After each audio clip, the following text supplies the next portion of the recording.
This is what the world has been waiting for, a guide on Splatterhouse Part 2 for the Mega Drive. Okay, I'm not actually going to talk like that for the entire video. In any case, Splatterhouse 2 was released for the Sega Genesis in 1992. This is a console-exclusive sequel to Splatterhouse 1, which released in the arcades in 1998. The weird thing is that Splatterhouse 1 didn't get an official release on the Sega Genesis.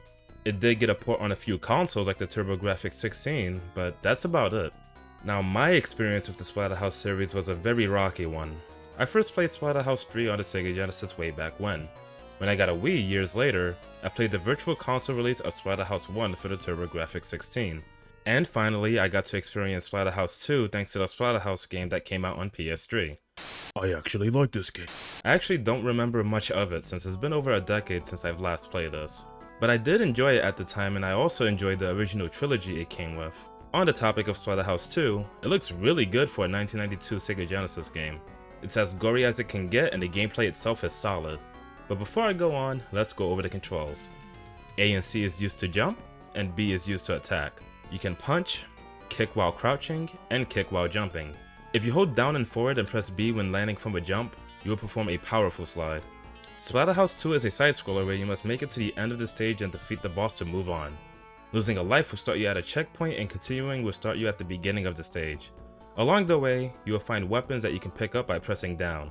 These are stronger than your regular attacks, but you can't take one with you to the next section. Splatterhouse 2 is fun, but it can also be very memorization heavy. Unless you know or remember what's coming up, it's very easy to lose a life in this game. I'll explain more during the long play, but if you want a guide that goes into more detail, you can check out the link in the description below. Without further ado, let's go slice some guts open.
Alright, and this is my long play of Splatterhouse 2 for the Sega Genesis.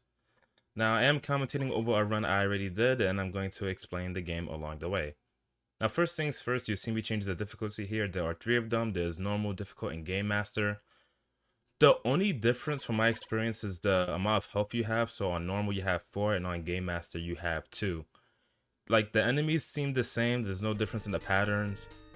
Now, I left it on difficult because I didn't practice this game enough to feel comfortable in playing it on Game Master. I did finish it on Game Master, but it took a lot of lives and even some continue, so I just kept it in between and left it on difficult.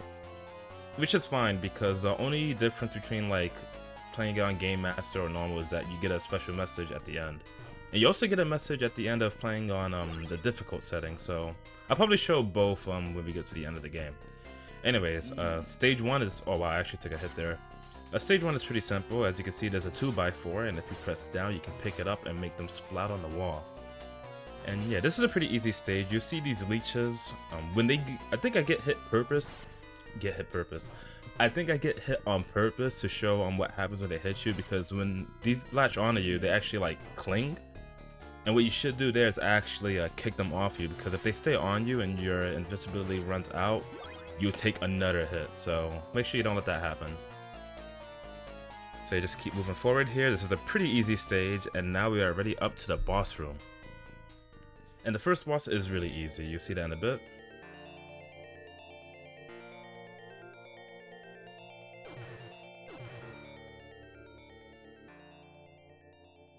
And here he comes. Alright, so all you gotta do for this boss is wait for him to charge at you, then follow him.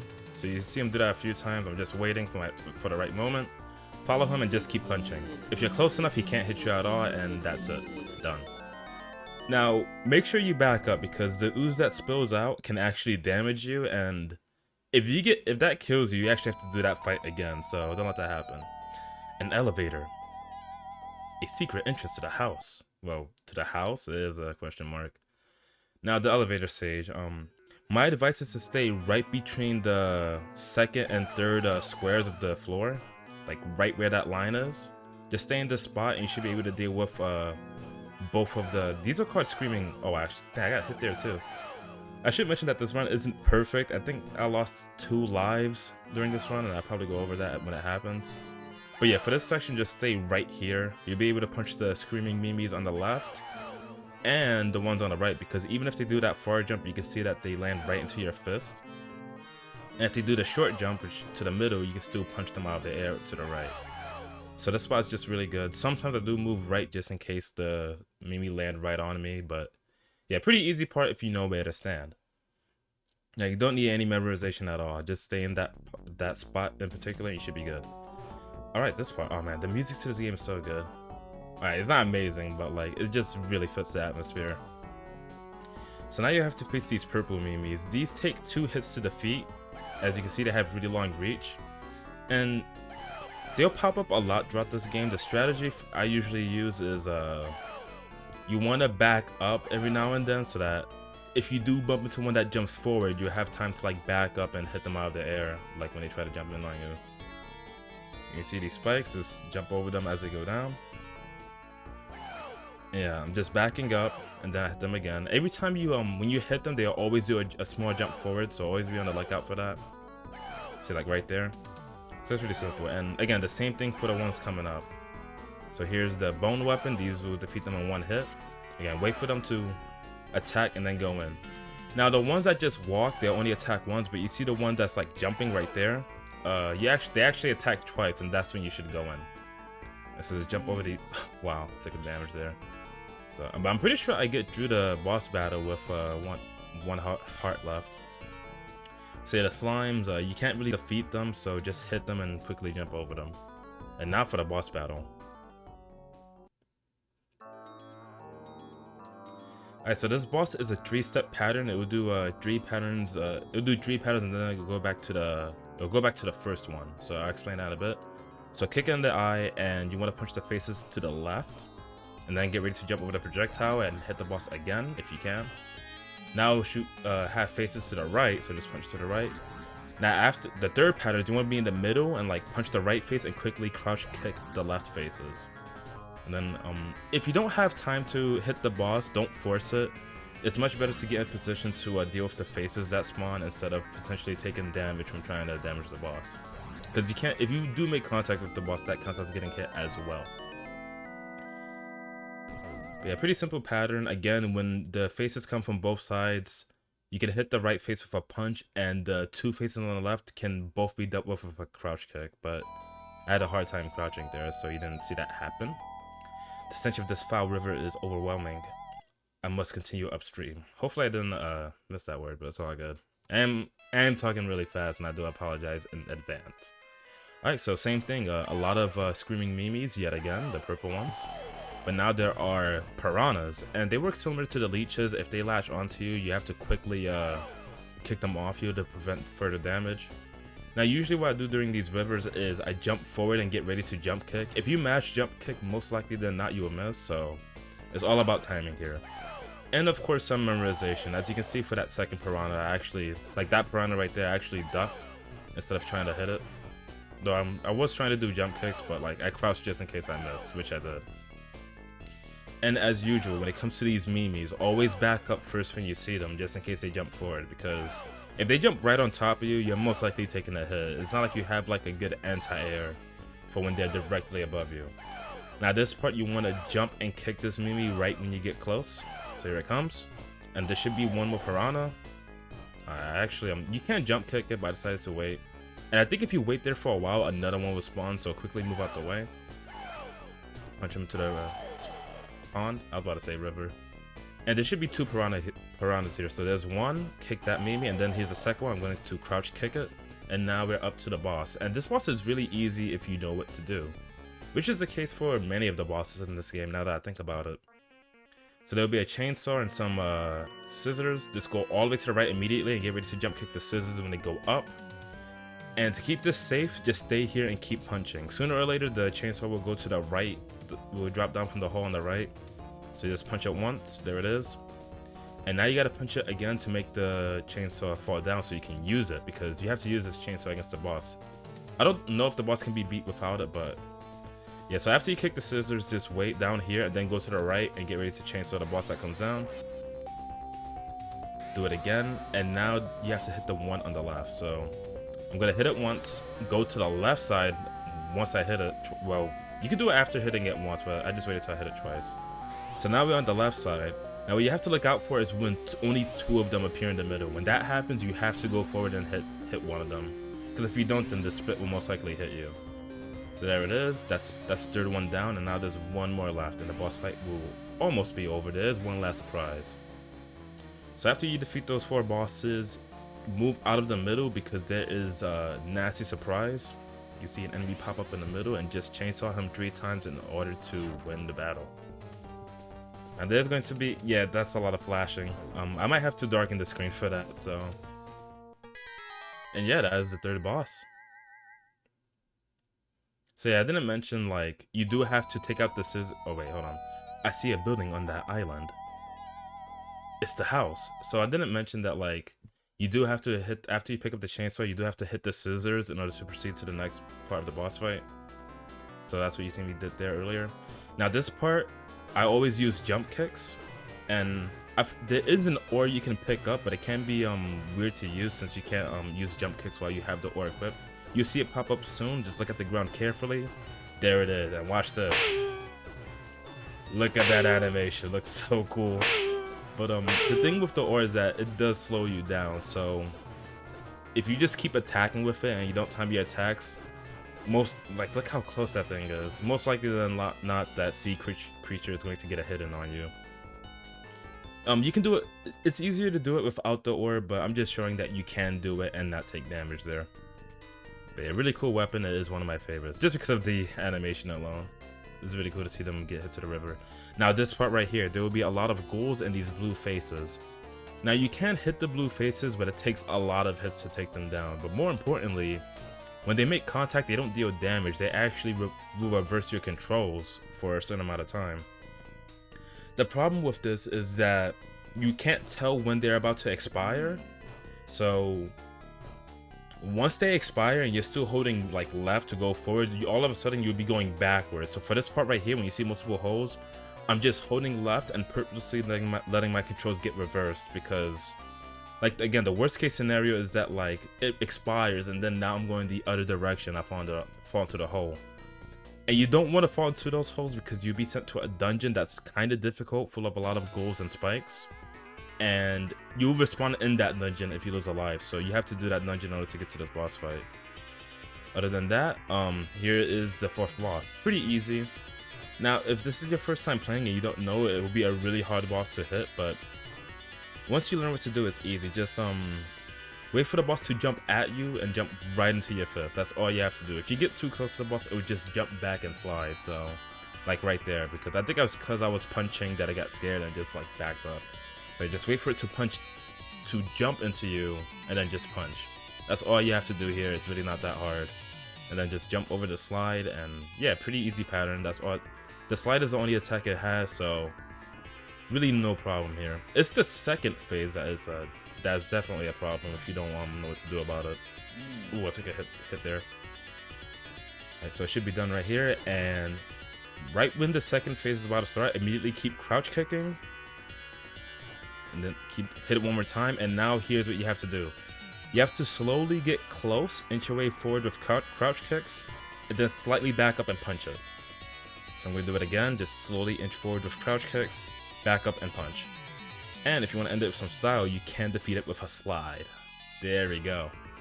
Now the alternate strategy you can use is you can slide into it while it's in the corner, and then immediately turn around and crouch kick. It should just jump over you. Jennifer must be in there somewhere. Jennifer must be somewhere in there. I'll do whatever it takes to save her. But yeah, you can't just slide into it and then crouch kick the other way to deal damage. It is the fast way to deal with it.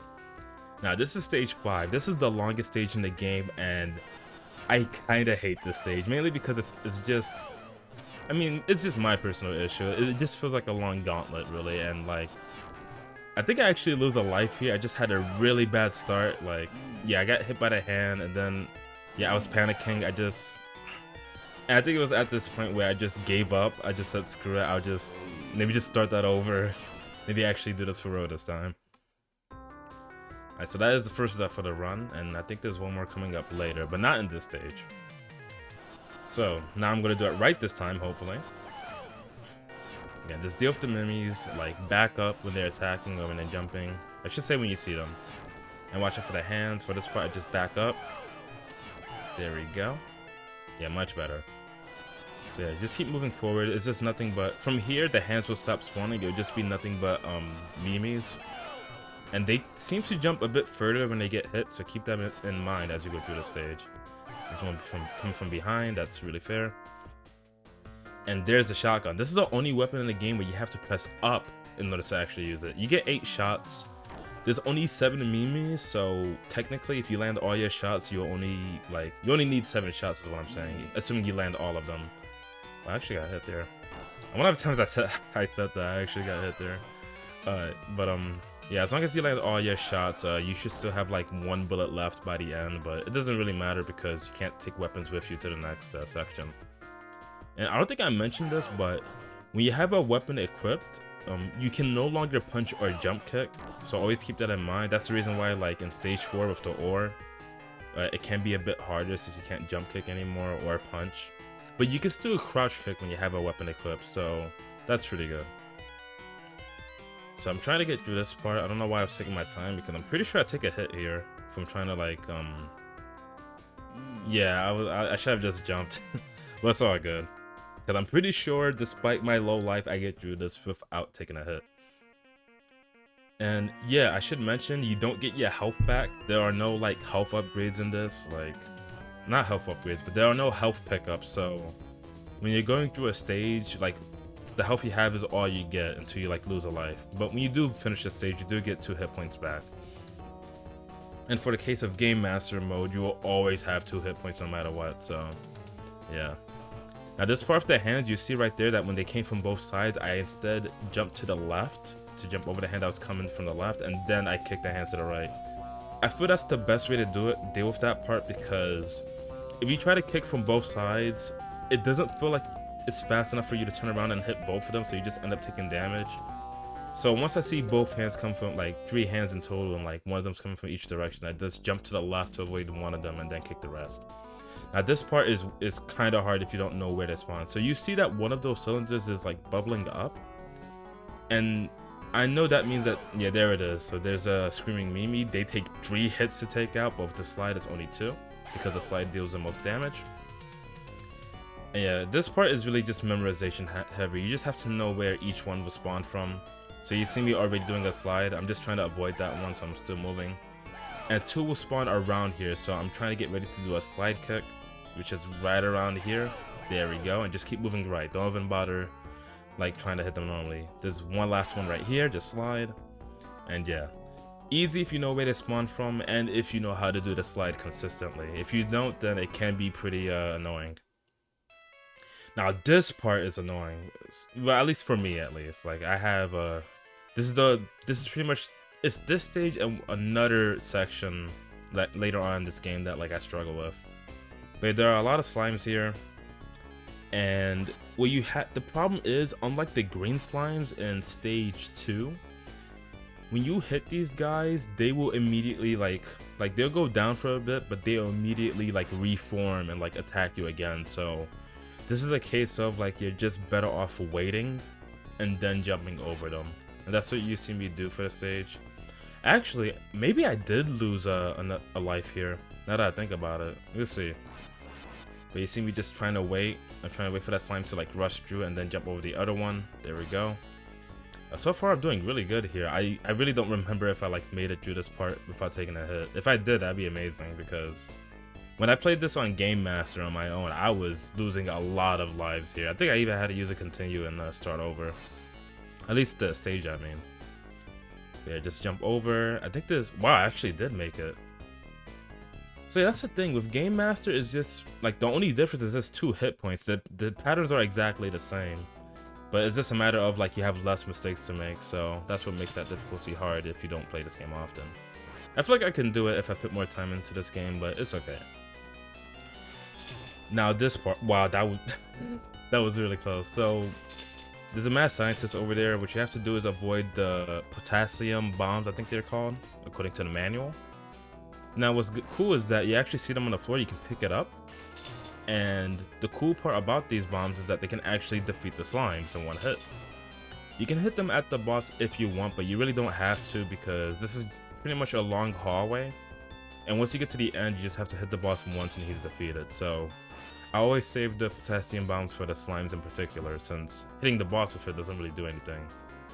Yeah, just take your time, back up when you see the boss, and pretty much back up when you see anything, whether it be the slimes or the bombs that's falling from above. And the ones that are on the floor as well. Honestly, I think this section is easier than like the rest of stage 5, because man, like, you don't really need memorization for this. You just have to like take your time and know when to like jump over the slimes and all that. And so far so good. I should be close to the boss. I think the boss can actually hit you. Like you see him do a jab right here. Yeah, that right there. I think that can actually like damage you. So even though he goes down in one hit, don't get too cocky. Alright, stage 6. The secret to the gate must be in the diary. The mask can open a portal to the void. Oh, you mean like in Splatterhouse for PS3? No, let me not even get into that. I'm not gonna talk about that game right now. Alright. So, stage 6 is just one short endurance. It's a pretty difficult one, but thankfully I know a strategy for this. I understood all of that. I won't bother explaining it. Nah, I'm just kidding, I didn't. But yeah, I actually lose a second life here, but let me let this cutscene play out first.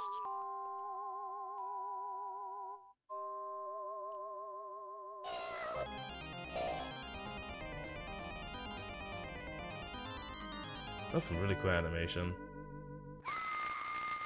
Okay. So, unfortunately, I do lose a life here. I think, what happened is, I knew exactly what I was supposed to do, but once I don't think it was when I got hit here. I'll explain the strategy after I lose a life, but, it was when I got hit during the second part where I just started to panic and, like, I wasn't sure if, like, what I did the wrong thing or I just was in the wrong position.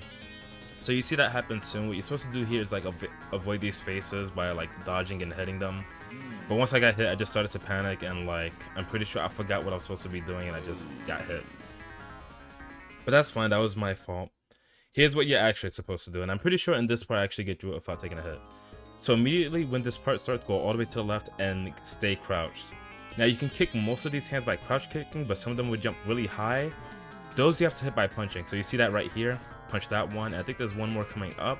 There it is, punch it, and then go back to crouch kicking. Now, okay, that's the third. There's the third one. So, Now when the heads come, you want to stay crouched around there, and by crouch kicking both sides, like left and right, you shouldn't get hit by any of the heads that spawn, because you can kick the ones that are coming towards you. You know, like you see me kick that one. You can kick the ones that go low to the ground, and you can kick the ones that like go up and then around you from behind. So as long as you stay crouched in that spot in particular, this part's really easy. Heck, even in this part, like you see the boss pop up, all you have to do is hit him once, but just stay in the same spot, crouch kick it to the left, and it's done. Now there is one more part to this stage. Or am I thinking of stage 7? Oh no, I am thinking of stage 7. Oh boy, I can't wait to talk about this one. As I step into the portal, the void pulls me in. This stage sucks. It's nothing but a memory test. If you don't know what's coming up, you're going to take a lot of hits here. Dare I say, lose a lot of lives. So for the first part, just punch 3 times to the right, punch 3 times to the left, and I think 2 are going to spawn in the middle, so I move slightly left and crouch kick both of them. And I'm already forgetting how this part goes. And alright, so I think after these 2, there'll be 2 of them that home in on you, so you gotta punch them, then punch those 2. I got an extra life, cool. And then you're supposed to punch, crouch kick, punch for those sides. It really is just a memory test. It's a lot to take in. So yeah, I think after these 2 more homing ones will come in, but they're a bit further apart, so they're easy to deal with. And then punch those 2, and then 2 more will pop up. Yep, I took a hit there. When I played this on on Game Master, I lost so many lives here, it wasn't even funny. But surprisingly, on this difficulty, I got through it without by only taking 1 hit. Now this boss is pretty simple. What you have to do is punch the orbs and then punch the crystal. Now from here, if you slide into it as it's about to spawn, you can actually defeat it in 3 hits in total. Done. So yeah, for the first part, you just want to punch the orbs and then punch the crystal, dodge the lightning, and then you want to slide into the crystal twice. Now there's 1 part left, which is this part right here. This part's pretty easy. All you gotta do is hold forward, and as long as you're holding forward, only 2 orbs should be close enough to hit you, so that's 1. And there's 1 more orb coming up. You can either try to punch it, which is a little risky, or you can jump kick it. So I think I jump kick it right here. And yeah, that is stage 7. All you gotta do is hold forward and you're good to go. But yeah, really the hardest part of stage 7 is that that void thing. That memorization nonsense is, man. Like, I feel like for me to get through that consistently, I have to like pull out my notes or something. The house is collapsing. Let's get out of here. Which is weird though, because I did get through it by taking a 1 hit only, but yeah, that part is rough. Alright, so this is the final stage of the game. There are a few sections left. Now this section is actually really easy if you know where to stand. So wait for 1 block to fall in the middle and stay exactly in the middle. Now there will be 2 ghouls that spawn. They're invincible, but watch the blocks. There'll be now 1 will spawn in the middle, and now by staying exactly here, you cannot get hit by the falling debris anymore. So just stay exactly in the middle. If you move slightly left or right, you can actually get hit by the other ones. But other than that, just stay in the spot right here, and you should not take 1 hit. But again, the ghouls are invincible, so make sure you punch them to make them back up. Yeah, really easy part if you know where to stand and you know where the 2 blocks fall from. Because after you avoid those 2 blocks, then you'll be safe in the exact middle of the stage. Now there is a pattern to this next part. This is a boss fight, and what you have to do is you have to punch the spikes that it throws and then throw it at its eye by jumping and pressing attack. So here's how it goes. Punch the first one and immediately throw it. Now punch the second one, dodge first, and then throw it. And do the same for the 3rd hit. So punch, grab it and dodge, then throw it. Now this, punch and throw it immediately and get ready to dodge 2 spikes. 1, 2. Now punch this one and then dodge the next one before you attack it. And it's going to be the same exact thing. So attack, dodge 2. Alright, I got hit, but that's fine. Punch this one, dodge first, and then attack it. So once you get that down, it's a pretty easy boss fight. And it's not hard to aim either. You just press jump and you press attack. If you throw the spike while standing, it won't count it because it doesn't hit the eye. And now we're up to the final boss.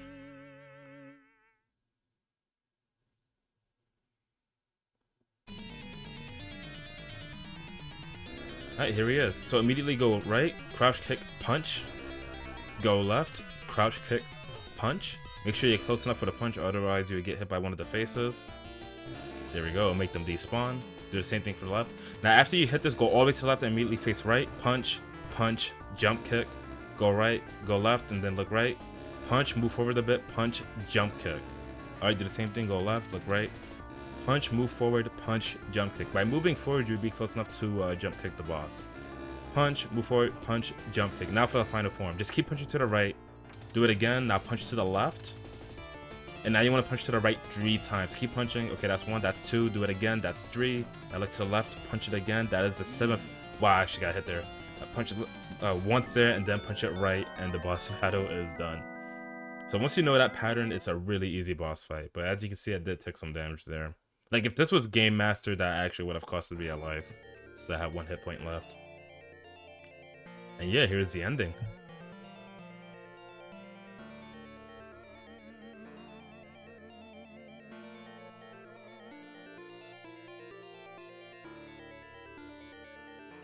The monstrous visage disappeared into the lake. And the terror mask has left me as I was with Jennifer. But what of the mask?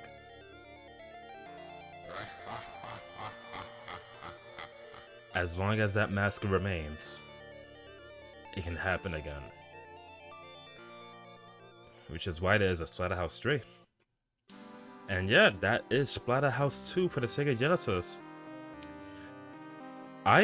So before I went into this game, I already knew it was going to be good because I played it in the past, but now that I played through it again, I really love this game. It's an absolute classic. It's a really good horror, or a gory game, whichever you want to call it. It's a solid side scroller. The controls are really good. For the most part, I always felt like if I lost a life, I usually just blamed myself. I knew it was my fault. Even if the game has a bunch of surprises that expects you to memorize everything. I love this game.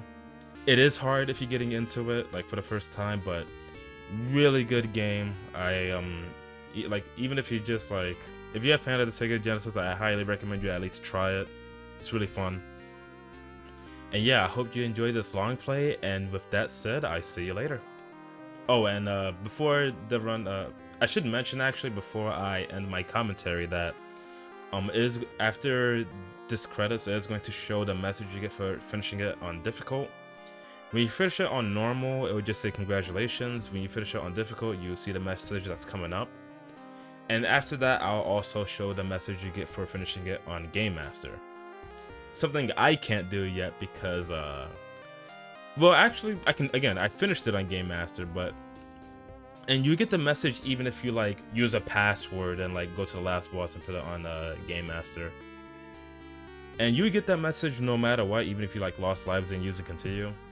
And I have seen it because I have finished the game on Game Master, but as for beating Game Master without losing a life, I don't think I'm ready for that yet, let alone on difficult. So yeah, the message is coming up soon, but first a jump scare. Alright. So yeah, here's the message you get for finishing it on difficult. Yes, by beating this setting, you've shown yourself a cut above the majority of gamers. Yeah, you better believe it. But are you up to the Game Master level? Yeah, I am actually, but on 1 life, no. I'm definitely not ready for that. Yeah, I'd have to practice this game a lot more to do that one. But yeah, as I said before, I hope you enjoyed this long play. I enjoyed playing this game again, and with that said, I'll see you later.